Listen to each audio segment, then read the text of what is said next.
The Importance of Being Earnest, a trivia comedy for serious people. Written by Oscar Wilde. Narrated by Samantha Novak. First Act. Scene. Morning room in Algernon's flat in Half Moon Street. The room is luxuriously and artistically furnished. The sound of a piano is heard in the adjoining room. Lane is arranging afternoon tea on the table, and after the music has ceased, Algernon enters. Algernon. Did you hear what I was playing, Lane? Lane. I didn't think it polite to listen, sir. Algernon. I'm sorry for that, for your sake. I don't play accurately. Anyone can play accurately, but I play with wonderful expression.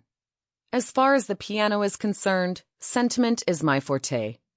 I keep science for life. Lane. Yes, sir. Algernon. And, speaking of the science of life, have you got the cucumber sandwiches cut for Lady Bracknell? Lane.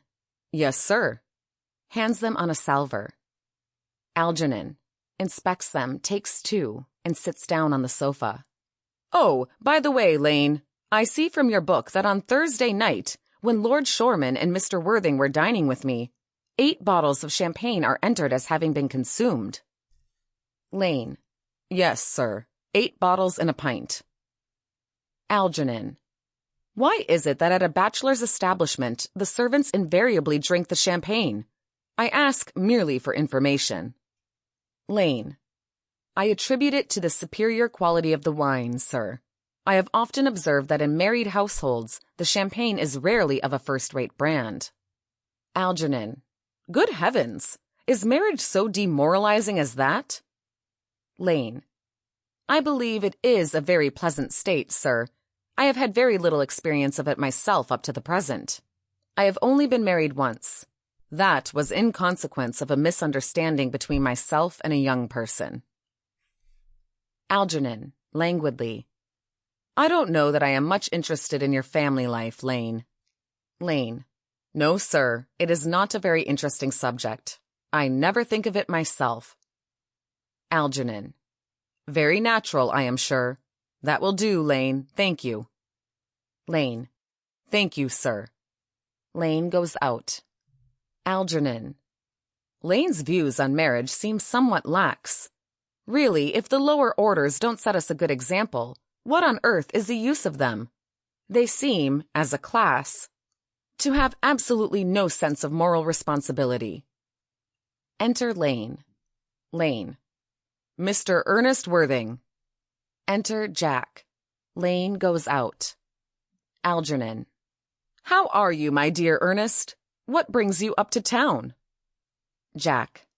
Oh, pleasure, pleasure. What else should bring one anywhere? Eating as usual, I see, Algy. Algernon, stiffly. I believe it is customary in good society to take some slight refreshment at 5 o'clock. Where have you been since last Thursday? Jack, sitting down on the sofa. In the country. Algernon.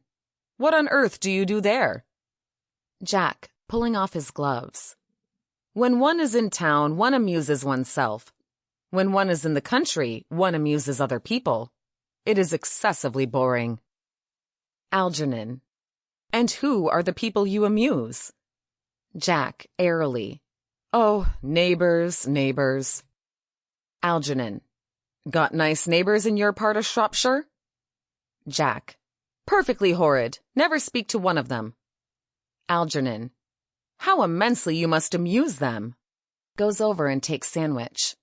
By the way, Shropshire is your county, is it not? Jack.